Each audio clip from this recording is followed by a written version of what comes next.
Hey Alexa, play some sad music.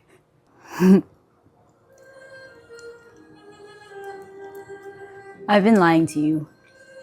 I'm actually not the person who I seem to be on social media. You only get to see like literally 1% of my life. This is what I look like 98% of the times because I only go out like 2%. I work from home and that's my dream. Like I'm living my dream life right now. I'm happy. But the thing is, I wonder if I just have a sad soul or if this is depression. But it's been really hard for me to be completely vulnerable and authentic online because I'm scared to show different parts of me that would make me whole. So it almost felt like I was denying some parts of me because back when I wasn't posting, I was busy crying in my closet. But I don't want to share that on social media because you already go through so much in your own life that I didn't want to burden you with my emotions. And I wanted to be that sunlight in the dark and, breath of fresh air. Like Central Park in the middle of New York. You know what I mean? I wanted to be that, like, hope that the world and humanity and people are still good, but shit, like I'm so imperfect. I'm not a good person. Like if you think I'm a certain way and have this expectation of me, like please let that go because I promise you I will disappoint you because my brain is a little unhinged, and as you get closer to me, like you'll start to see that more like unhinged side of me, but I don't think I've ever been this real online. I'm only like this with my best friends. But the funny thing is, because my best friends created such a safe space for me to be genuinely me, and over time I realized, these people aren't leaving. And I'm so like fucked up, but they're staying here. Why? And that gave me confirmation that I'm not a bad person and that I have good people in my life who love me and accept me the way I am. And as someone who didn't have that growing up, now I know what it feels to have a support group, to be part of a community and have a sense of belonging and almost purpose. And because I finally felt this now in my 30s, now I'm very passionate about my belief that everyone deserves to have this feeling and feel this feeling, which is why despite my fear, I finally found my why. Because if I could choose, like honestly, because I'm the kind of person who, if I have enough money, I just want to live in a cabin somewhere in the forest and just spend time the rest of my life with surrounded by animals and babysitting and creating faceless content. But my mission and my why has become so much bigger once I experience that feeling of self-acceptance and genuine self-love and finding a community where I could finally be myself and nerd out without being called different names. So my hope for you is that if you are going through painful times, it does come to an end, and there are always new chapters in a book, and the story is boring if there are no hardships you overcome, right? And you will meet people along your journey who genuinely accept you the way you are. I mean, as long as you're not hurting yourself or other people. That's like the foundation for me, at least. So, gosh, first time for everything, am I right? First time tearing up. But if right now I might feel like it's not going to get better, I promise you, please just, you don't even have to try hard. You don't have to set these goals and meet these goals and work hard and hustle and bustle. Like, no, you don't have to. Hustle culture is so idolized that you overlook and underestimate the true joy and power that comes from calmness, silence, nature. I think everyone should experience that joy. So if you're taking things slow, if you are on a slow pace in life, that's okay. But I also know that not everyone is able to continue being in that cycle because, my gosh, having mental health issues and being an adult who's trying to adult by paying bills and shit, like, dang, this is hard. Like, I wish I went through this when I was younger. You know, I wish I went through my healing journey in high school when my priority was just school. Right now, I gotta pay bills, I gotta do this, I gotta make sure to feed myself so I'm not found starved to death, like relationships to manage and friendships and family. And I have to find time for healing and work-life balance and wash my hair. Like, if I could just get a buzz cut and reduce my shower time to 30 seconds, I would. But we also live in a society where we have to look a certain way, which is why I'm such a catfish. I look like this at home, but catfish. Anyways, this feels good. I'm like genuinely being myself, and I think that's why when I used to watch my old videos, like from the past, I was cringing so hard. I was like, who are you? Whereas now I'm like, hi, this is me. Take it or leave it.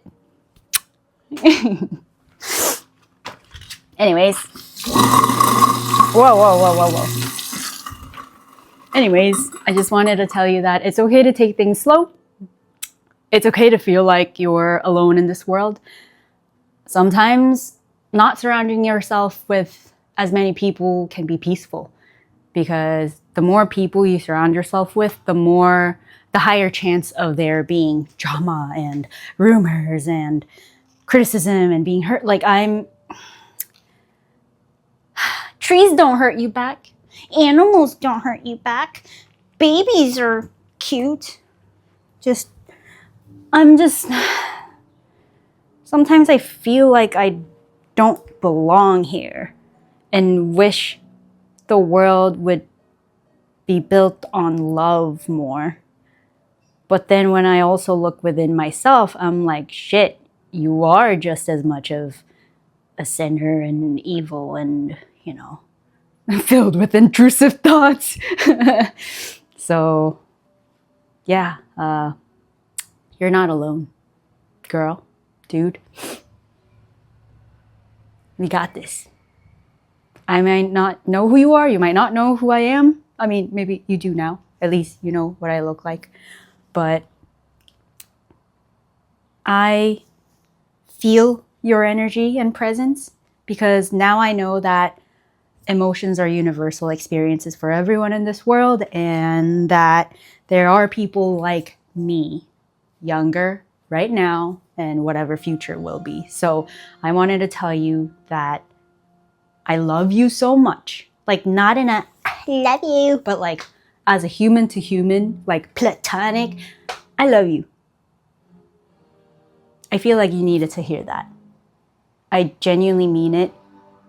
And I think, like, all the all the cliche quotes, man. Like when you fully, like, there will come a time when you fully accept yourself and love yourself. And I'm like starting to get there now as a freaking 31-year-old, but like that time will come. And that's when all those cliche quotes will start to really make sense to your soul. It'll speak to your soul. I keep sniffling when I feel awkward. Anyways, hey Alexa, stop. But that was my rant of the day. It feels nice to just show up the way I am, because one of the reasons why I didn't want to make videos in the past was because I didn't want to put on nice clothes and put on makeup like that. I know that's fun for some of you, but that doesn't bring me joy. If I could just be in my pajamas all day, I would. So that was one of the biggest stoppers of me. Yeah.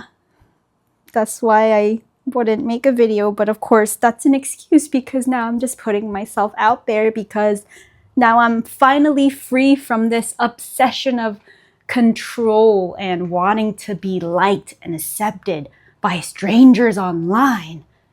And even if I try my best and put on layers of makeup and wear something smexy, there will be people who don't find me attractive, disagree with me. Like it's all subjective, right? So especially when I tried hard and got a criticism, that would hurt even more. Whereas now that I'm showing up as myself, if someone said like, oh, hey, you're ugly, then I'd be like, I know, that was the look I was going for. No, I mean, that's not the reason, but it just doesn't affect me, because I don't need to be beautiful to that person. Because now I know that that's the lenses that they're wearing right now. They're wearing their own sunglasses of negativity and ugliness towards this world, that whatever they look at, they will look for flaws and imperfections and things that they don't like about the person, thing, place, whatever. Whereas someone else who's wearing sunglasses of love, acceptance, forgiveness, all the positive emotions, they're able to focus on the good. Even if the thing isn't perfect, instead of looking and zooming in the flaws and being like, oh my gosh, like, yeah, I'm sure you're thinking of someone too. But anyways, if you're focusing on the good, you will find that. Even though the first impression of that thing, person, wasn't something that you vibe with, if you look closer and focus on finding that positive, you will find it. So now I know that what people say are the representation and reflection of their reality. They think they're ugly, which is why they're projecting it onto you. Once you really, really experience that and learn that and accept that that's just the way it is, you'll finally be free from hate comments and criticisms, because you genuinely start to feel bad for them. And when you level up from that place, instead of pitying them, one day you'll level up to the next level of love and wish them the best. Like, hey dude, like I've been there. That place sucks. I know everything looks ugly and feels hopeless, and I've been there. Because I went through it, I'm able to empathize on a deeper level, but I see myself in their situation and how they're projecting and reflecting themselves. So I'm genuinely able to wish them the best and hope that they go through this healing journey and self-acceptance journey, and one day take out those negativity glasses and put on the ones with positivity and love, and realize that the world is beautiful and that they are perfect the way they are. You are perfect the way you are. So I genuinely wanted to share this because younger me really needed to hear this, but no one was there to tell me this. So despite my fear of being seen, you're the reason why I get to show up and share this messy parts of who I really am. So hope my story gave you some insights, because this is the stuff I wish I knew. But if you resonated with anything, please just know that you're not alone and that you are very loved. Okay. Wow, that was a long ass rant. Bye!